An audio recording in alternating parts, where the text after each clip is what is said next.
لله رب العالمين والصلاة والسلام على رسوله الكريم اما بعد. محترم ساتھیوں، رمضان المبارک عظیم مہینہ ہے جس میں قرآن کریم کا نزول ہوا، جو قرآن ساری دنیا کے لیے ہدایت ہے. اللہ سبحانہ و تعالی نے سورہ البقرہ آیت 185 میں فرمایا، شہر رمضان الذی انزل فیہ القرآن ھدی للناس وبینات من الھدی والفرقان. رمضان کا مہینہ وہ مہینہ ہے جس میں قرآن کا نزول ہوا، جو قرآن ساری دنیا کے لیے ہدایت ہے اور حق اور باطل کے درمیان فرق کرنے والی کتاب ہے.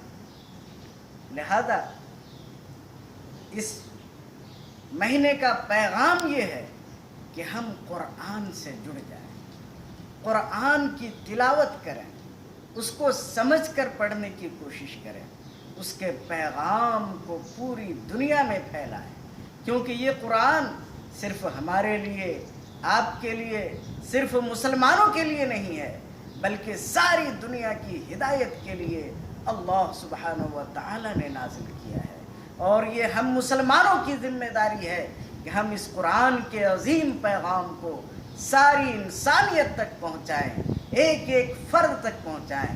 ہمارے جو بھائی نیپال میں ہیں، ہندوستان میں ہیں، وہاں پہ دعوت کا بہترین موقع ہے کہ اپنے چاروں طرف آپ کے غیر مسلم بھائی ہیں، ان تک آپ اس پیغام کو پہنچائیں. جو بھائی قطر میں ہیں، وہاں جو نیپال کے لوگ کام کرتے ہیں، دبئی میں، سعودی میں، ملیشیا میں، ان تمام ممالک میں اچھی تعداد میں ہمارے مدعو ہیں، غیر مسلم بھائی ہیں، ان تک آپ یہ پیغام پہنچائیں. یہ ہم سب کی ذمہ داری ہے. رمضان کا دوسرا پیغام یہ ہے کہ اللہ سبحانہ و تعالی نے اس مہینے کے روزے کو تمام مسلمانوں پر فرض کیا ہے. اللہ سبحانہ و تعالی نے فرمایا، کتب علیکم الصیام کما کتب علی الذین من قبلکم لعلکم تتقون. اس آیت کریمہ میں چار چیزیں ہمیں معلوم ہوتی ہیں. پہلا نقطہ یہ معلوم ہوتا ہے کہ رمضان کا جو روزہ ہے وہ صرف مسلمانوں پر فرض ہے، کیونکہ اللہ سبحانہ و تعالی نے جو خطاب کیا ہے وہ مسلمانوں سے کیا ہے. یا ایھا الذین آمنوا، اے لوگو جو ایمان لائے.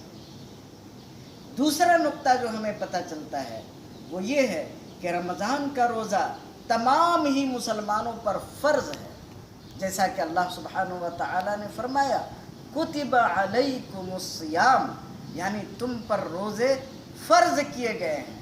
یعنی یہ سنت نہیں ہے کہ چھوڑ دینے سے ہوگا، نہیں، اس کو مکمل طور پہ کرنا ہے.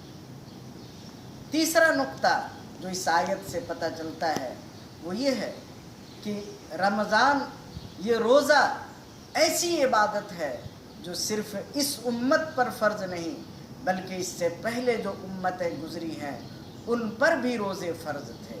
لہذا اللہ سبحانہ و تعالی نے آیت میں فرمایا، کما کتب علی الذین من قبلکم، جیسا کہ روزہ تم سے پہلے گزرے ہوئے امتیوں پر فرض کیے گئے تھے.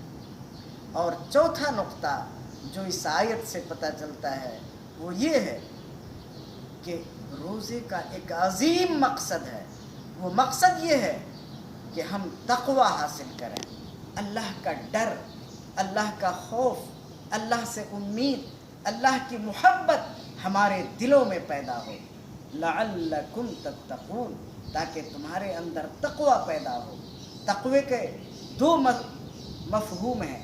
پہلا مفہوم یہ ہے کہ تقوی کے اندر اللہ کا ڈر، اللہ سے امید اور اللہ سے محبت یہ داخل ہے. اور دوسرا پوائنٹ یہ ہے، تقوی کا جو دوسرا مفہوم ہے وہ یہ ہے کہ تقوی کا مطلب ہوتا ہے گناہوں سے بچنا. گویا رمضان کا مقصد یہ ہے